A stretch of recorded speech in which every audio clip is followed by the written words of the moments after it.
Hey guys, good morning. Welcome to Tuesday. Let's hit it out of the park today. Let's see what we've got to get through this week.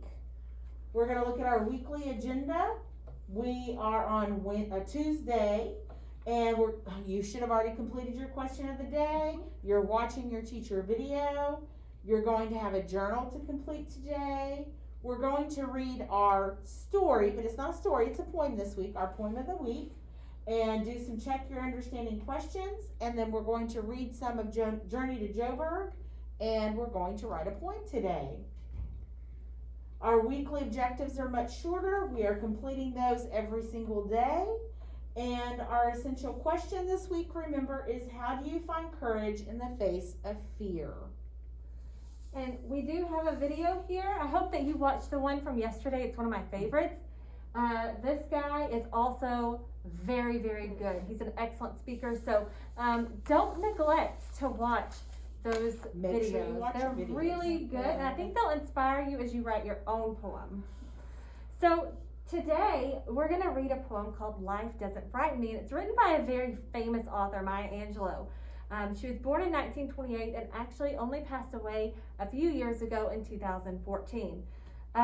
She was born in Missouri, so in the South, not too far away, and she actually endured a lot of childhood trauma, and she wrote a novel about this, but she stopped speaking for 5.5 years due to the trauma that she endured.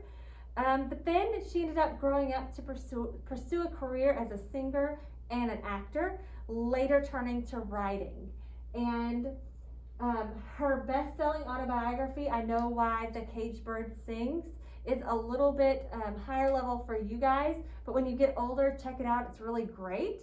But today, we're going to read this poem, and I think that you're really going to enjoy it. So the speaker in this poem, remember the speaker is the one who's speaking or talking to you, lists and describes many things that frighten them, or that frighten most people, but don't frighten the speaker. So the poem goes on to talk about reactions to potential dangers other than fear, and uses a lot of hyperbole or exaggeration to treat the theme with humor. So even though it's talking about things that you might be afraid of, it still has some humorous parts, which I think is a really interesting contrast. And as you're reading the poem, we're going to look at what is the purpose. Why did the author write this poem, or what were they trying to accomplish when they wrote it? And you need to pay attention to the details that explain the nature of fear and how fear can affect your everyday life. It can affect you physically, like you can feel like you can't do something, or emotionally, maybe you're very anxious or stressed and you worry about a certain thing that's coming up. So as you're reading, think about why the author is writing this poem and how fear affects your everyday life. And I'm going to the poem is short, and I'm going to actually read it to you. Life doesn't frighten me. Shadows on the wall, noises down the hall. Life doesn't frighten me at all. Bad dogs barking loud, big ghosts in a cloud. Life doesn't frighten me at all. Mean old Mother Goose, lions on the loose. They don't frighten me at all. Dragons breathing flame on my counterpane. That doesn't frighten me at all. I go boo, make them shoo. I make fun, way they run. I won't cry, so they fly. I just smile, they go wild. Life doesn't frighten me at all. Tough guys in a fight, all alone at night. Life doesn't frighten me at all. Panthers in the park, strangers in the dark. No, they don't frighten me at all. That new classroom where boys all pull my hair, kissy little girls with their hair in curls, they don't frighten me at all. Don't show me frogs and snakes and listen for my scream. If I'm afraid at all, it's only in my dreams. I've got a magic charm that I keep up my sleeve. I can walk with the ocean floor and never have to breathe. Life doesn't frighten me at all. Not at all, not at all. Life doesn't frighten me at all. After hearing that poem, you're going to complete the check your understanding questions. So if you need to go back and listen again, go back and listen to it again. It's a fabulous poem. And we'll also post a PDF of the words so that you'll be able to read it on your own as well if you need to use that for your check your understanding question. What is a PDF? A PDF is a file that you can pull up that doesn't require an editing program. So I pull up the file, it comes up almost like a picture.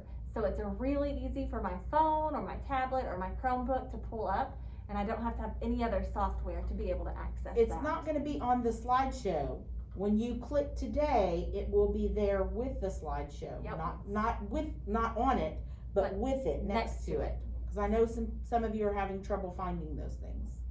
Okay, so writing journal today, you're going to write 10 sentences At least. about what's a silly thing to be afraid of and why do you think it's silly. We all have different opinions. Some of us think that some things are very important or scary to be to be scared of. They're very scary, but other people might have a different opinion about that. So what do you think is a silly thing to be scared of? For instance, Ms. Shuttlesworth and I disagree because I think it's silly to be scared of snakes. She is very scared of snakes. So I might write how it's silly to be scared of snakes. She would write something I totally would different. write something different.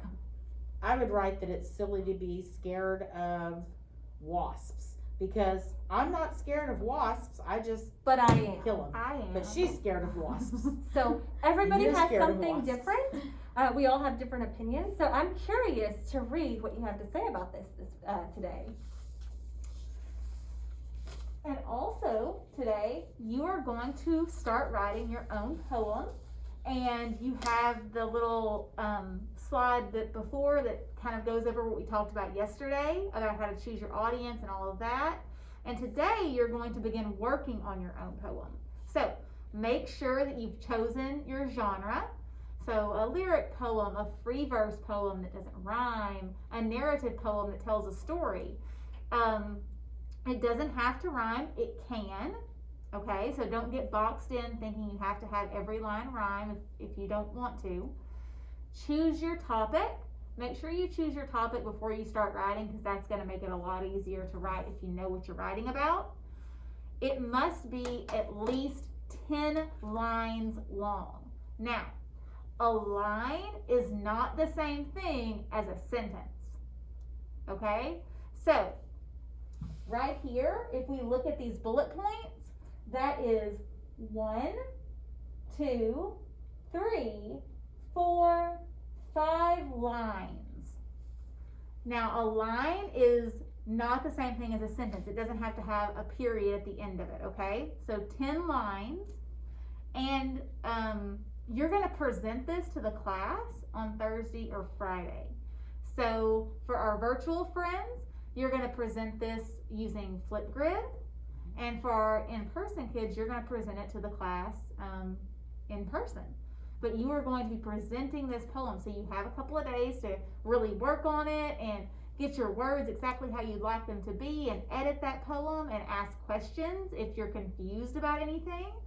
And then we get to hear them, and we're super excited to hear your poems. Yes, I love to read the poems that you guys come up with. I found a couple of students throughout the years, several students who are just really excellent poets, and they had no idea. So it's always really fun to see who has that talent that they didn't even know. So we're going to read chapters 3 to 6 of Journey to Joburg. I hope that you enjoyed it yesterday. We're going to get further into the story. I think that you're really going to like it. And with that, we're finished. Great job, Mark guys. your assignment is done. And we will see you tomorrow. Bye. Bye.